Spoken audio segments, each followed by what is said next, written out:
Voilà ce beau cadeau qui nous est fait durant ces quelques jours de retraite que de fêter Saint Joseph et de voir ce côté combien humain de Saint Joseph.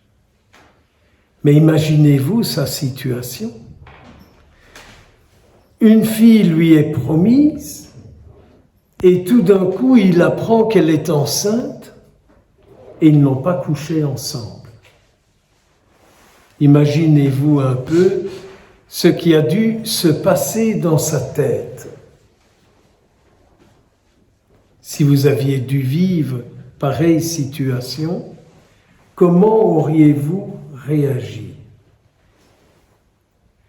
Je me dis parfois, par qui l'a-t-il appris? Est-ce que c'est elle qui lui a dit?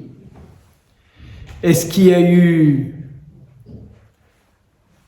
une vipère dans le coin qui a fait nanana nanana? Hein? T'as voulu une plus jeune que toi, hein? Regarde hein, ce qui se passe. Je pourrais vous en sortir beaucoup de ce que j'entends dans les blabla blabla et dans tous les milieux. Alors Saint Joseph comprend les personnes qui sont dans des situations semblables à celles qu'il a pu vivre et qui met l'honneur de celle avec laquelle il avait pensé passer tout le restant de ses jours, qui remet son honneur en cause.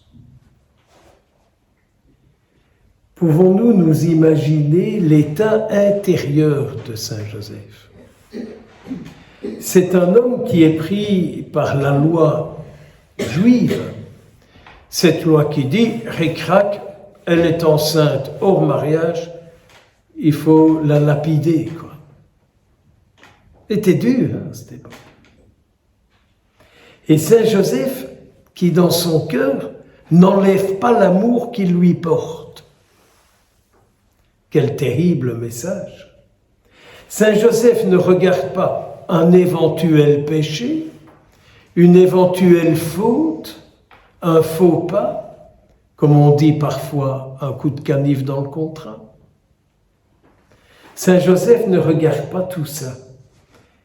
Il se dit, tout l'amour que je lui ai donné, tout l'amour qu'elle m'a donné, je ne peux pas oublier ça. Car je nous rappelle que l'amour donne la vie et que l'amour engendre la vie. Et toute relation qui sont marquées par l'amour donne la vie. Toute relation. Que peut faire Saint Joseph avec ce terrible mal-être qu'il vit, parce qu'il doit être mal intérieurement? Vous savez ce que c'est quand quelque chose nous tracasse, quand quelque chose ne se passe pas bien, on a un terrible mal-être à porter et on réagit comme on peut. Certains font des crises d'angoisse, d'autres font des hausses de tension, des chutes de tension, d'autres attrapent des diarrhées ou toutes sortes. Vous savez bien que nos carcasses, nos corps, réagissent et vivent comme ils peuvent, ce pourquoi ils ne sont pas destinés. Nos corps ne sont pas destinés à la mauvaise nouvelle. Et donc, Saint Joseph, homme de foi, mais quelle belle image il nous est encore là donnée de lui. Homme de foi, avec sa douleur, avec sa souffrance, avec ce qu'il vit, il se tourne vers Dieu. Et il vit cette relation intérieure avec celui, ne l'oublions pas, qui a donné au peuple les 10 paroles pour sortir de l'esclavage.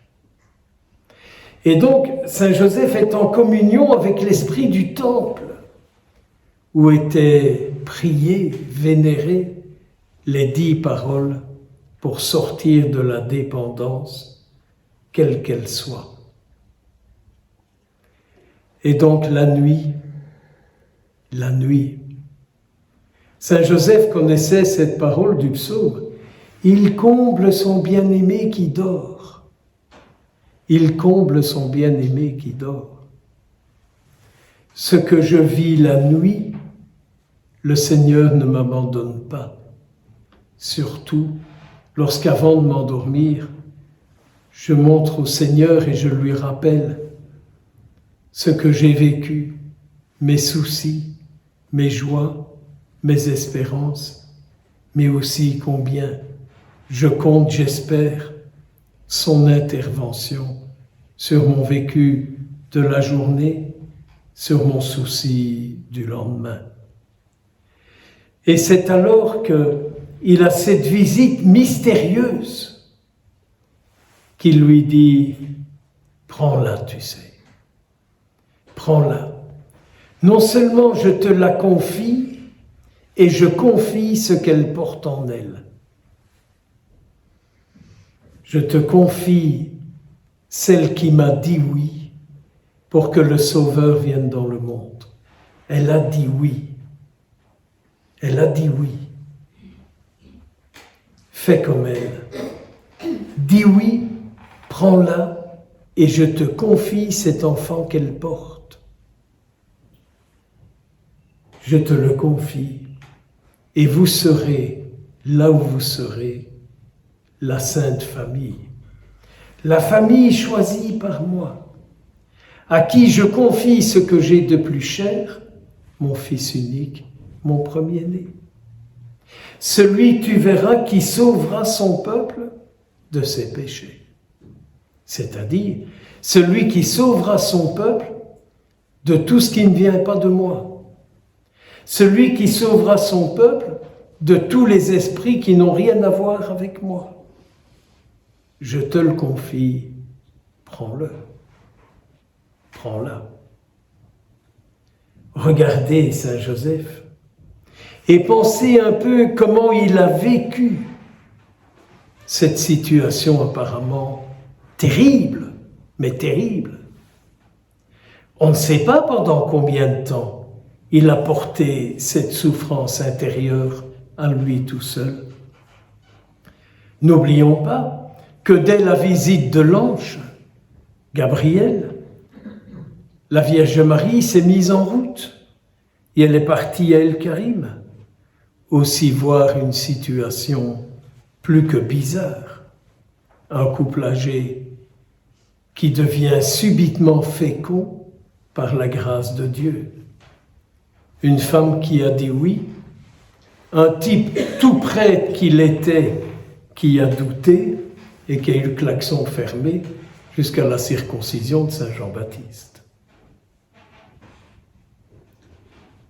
Dieu abandonnerait-il ceux qui n'ont qu'un désir, l'accomplissement de sa volonté?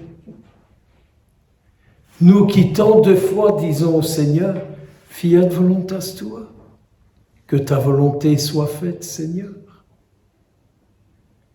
Croyez-vous qu'il va vous abandonner dans toutes vos recherches de l'accomplissement de sa volonté, de son désir?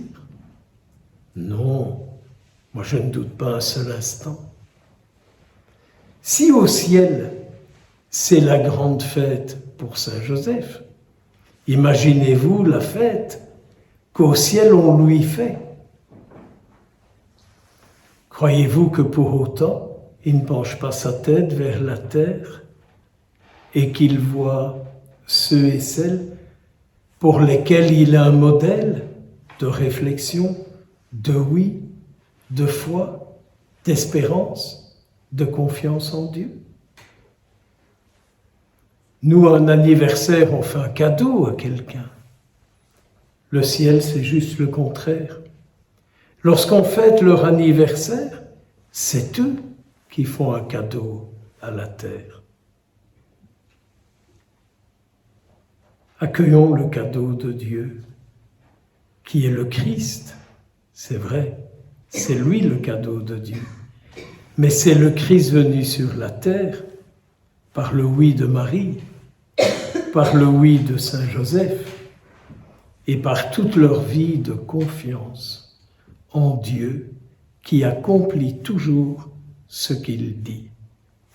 Sachons entendre aujourd'hui ce que le Seigneur nous dit et prenons les moyens pour qu'il puisse accomplir en nous ce qu'il nous dit.